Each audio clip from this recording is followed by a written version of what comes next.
नमस्कार मु Anjali really Amy को आपण मान को पुणी थरे स्वागत। चलतु जीवा रोसे घर को जोठी मु तैयारी करी पालंग मेथी साग।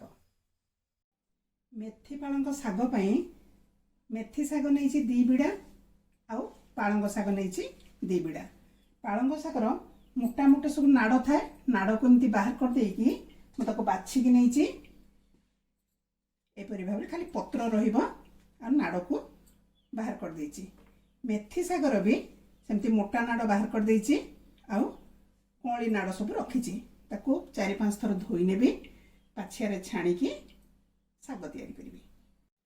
मेथी साग सामान्य पिता लगे, पालंग साग सामान्य खारुआ लगे। तेणु मेथी आ पालंग को मिसेई जदि रोषेई करेंगे, साग प्रस्तुत करेंगे, तेरे तार गोटे बढ़िया टेस्ट बाहर। मेथी आ पालंग साग को मु परिष्कार की धोईकी चुने चुने काटी नहीं। सागर देवाई आलू आ बैगण को मध्य चुने चुने काटी नहीं।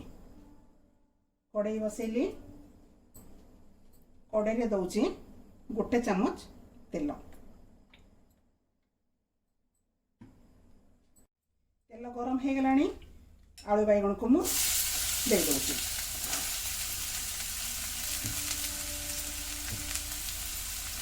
आगुन जदि बघारी के साग करेंगे, सागर बास्ना भल हुए।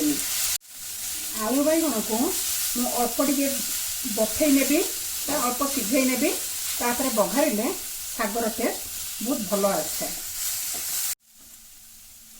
तापर मु साग दौची।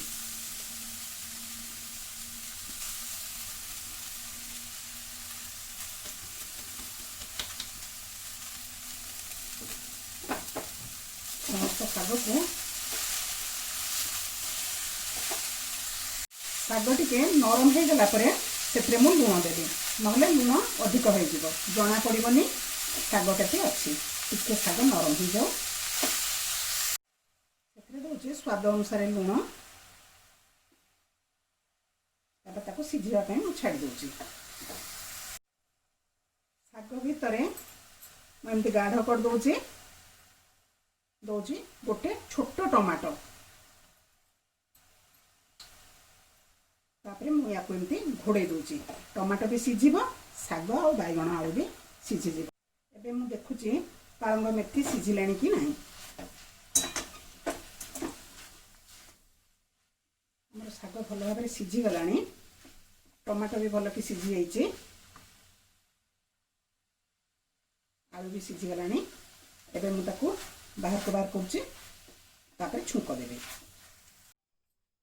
बघारे मुझे सोरिष तेल 2 चामच।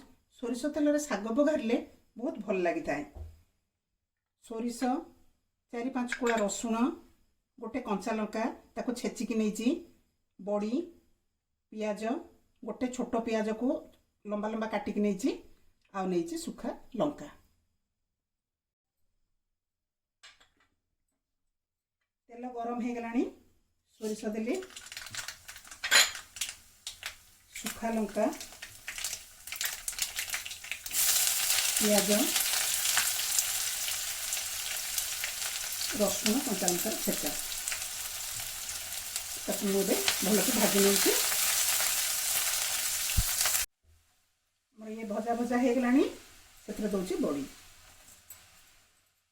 बड़ी को सीम रे मु भाजी नेबी पूरा लाल लाल हेबा पर्यंत।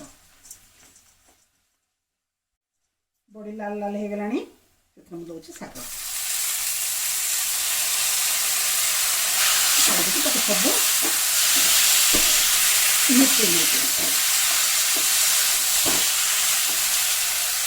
एबे हमर पालंग मेथी साग रेडी हो गलानी। मोर विश्वास ए भिडियोटी आपन को निश्चय भल लगी। तेणु सब्सक्राइब करने को अनुरोध। पुणी थरे देखा हबो आउ एक नुआ भिडियो रे। रहुची नमस्कार।